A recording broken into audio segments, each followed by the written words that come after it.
As another example of the things we're doing and looking at, it's such a terrible thing is happening.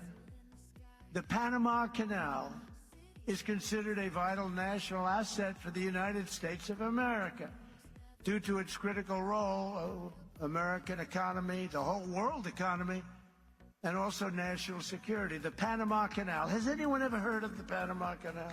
Huh? Because we're being ripped off at the Panama Canal like we're being ripped off everywhere else.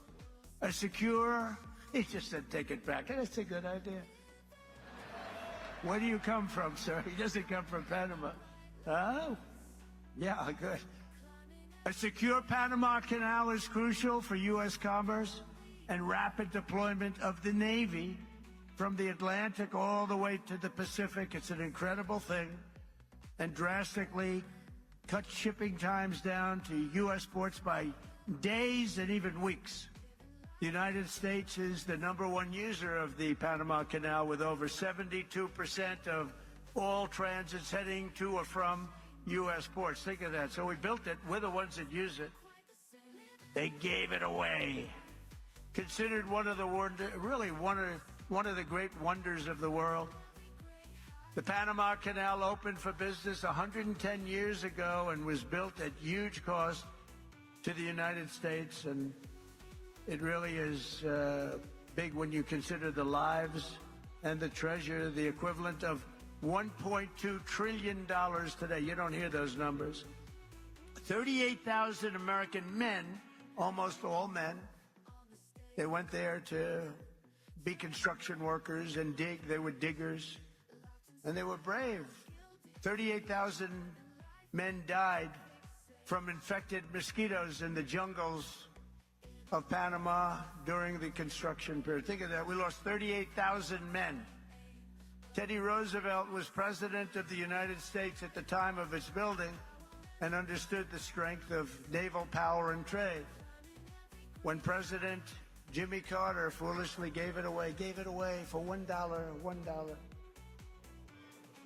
During his term in office, it was solely for Panama to manage and not for China or any other country to manage. You see what's going on there? China.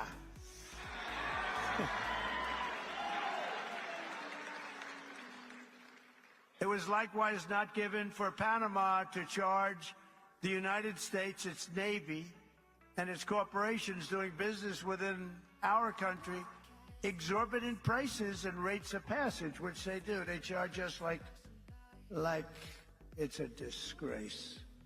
Our Navy and commerce have been treated in a very unfair and injudicious way. The fees being charged by Panama are ridiculous, highly unfair, especially knowing the extraordinary generosity that has been bestowed to Panama, I say very foolishly, by the United States. This complete ripoff of our country will immediately stop. It's going to stop. The United States has a big and vested interest in the secure, efficient, and reliable operation of the Panama Canal. And that was always understood when they gave it to Panama. Can you believe that? We would never have done it if we thought what's happening now can happen, and we would never, and we will never, ever let it fall into the wrong hands. But it's falling into the wrong hands. It was not given for the benefit of others by a token of cooperation, but it was given to Panama and to the people of Panama, but it has provisions.